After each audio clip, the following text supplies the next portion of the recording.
Hi, and welcome to Mindful, Beautiful, and Thriving, a podcast series by Tharaka Foundation focused on youth mental health. Before we begin today's episode, I just wanted to let you all know that all content that is found in our podcast is created for informational purposes only. This content is not intended to be a substitute for professional medical advice, diagnosis, treatment, or therapy. Always seek the advice of your physician or other qualified health provider with any questions you may have regarding a medical condition, and never disregard professional medical advice or delay in seeking it because of something you have heard in this podcast. Thank you so much, and without further ado, let's get started. Today, we're going to be hearing from a high schooler who has struggled with anxiety and her experience through it all. Anxiety is something that is not easy to deal with, and it can often feel like you're trapped in your own mind and you can't get out. Today, Sahana, a senior in high school, will be talking about her experience and dealing with anxiety. So, Sahana, without further ado, take it away. Hi, I'm Sahana Singh. I'm a rising senior at Woodside Priory in Portola Valley in the Bay Area. From simply looking at me, you are not able to know about something that is a core part of my identity. It is not visible, not glaringly obvious, not palpable. It's something many are not even able to fully grasp or understand once they're aware. Anxiety. I was diagnosed with generalized anxiety disorder, or GAD, about 3 years ago. It was not easy then, and it is certainly not easy now. To be honest, it's an everyday struggle.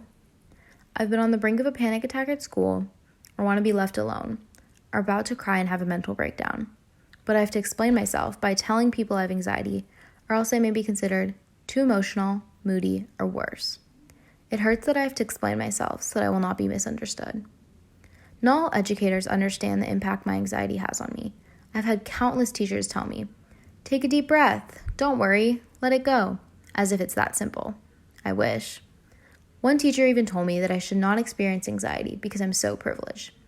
As if anxiety discriminates. As if anxiety is not a condition that anyone can face.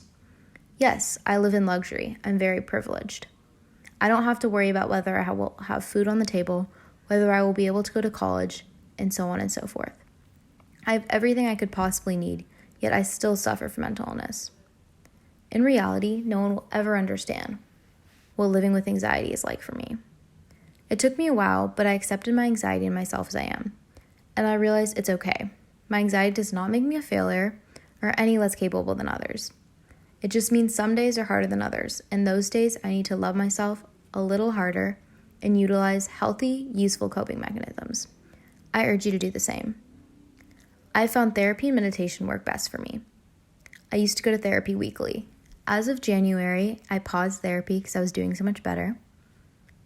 Therapy helped me to figure out what my triggers were, what made me anxious, and ways to cope. I realize seeking help of any sort is scary. However, if there's one thing you take away today, it is this. Get help. Therapy has single-handedly transformed my mental health for the better, and it may for you as well. Work to find the best therapist fit for you. And yes, the first few sessions may be uncomfortable and emotionally exhausting, and you may want to be anywhere else, but it's worth it. You'll become comfortable and at home and open in no time. I meditate daily on an app called Headspace. At first, I was very adamant that it would not be helpful or enjoyable or serve any purpose. What could a few deep breaths do? I was wrong. Taking a few minutes out of your day, set aside for yourself, is magical. It provides time for reflection and a check-in with yourself and places you in a more balanced state of mind. Remember, your mental illness does not define you or make you any weaker or less of a person. Accept yourself for who you are. As an Indian American in particular, I see firsthand the stigma surrounding mental illness in the community. We need to open up a conversation. The time is now. It is up to you to act. Thank you. Thank you for listening to this episode of Mindful, Beautiful, and Thriving. We hope you enjoy listening to Sahana's journey with anxiety, which can truly take over our lives. Even if you are someone struggling with anxiety, don't think of it as anything less than you would think of a physical injury. You wouldn't walk around with a broken leg. You'd go get help and get it fixed so you could soon get back to being healthy. Mental health is one and the same. Anxiety is something that is caused by a fault in the way we think, and it is no different than a physical injury, yet we treat it differently. Even if it seems impossible, you truly can get better, and with therapy and medical treatment, you will get better. I urge you to see a professional and put yourself on the path to leading a happier lifestyle. And remember, though you may feel lonely, you are never alone. Once again, you're listening to Mindful, Beautiful, and Thriving. Thank you so much, and we hope to see you next week.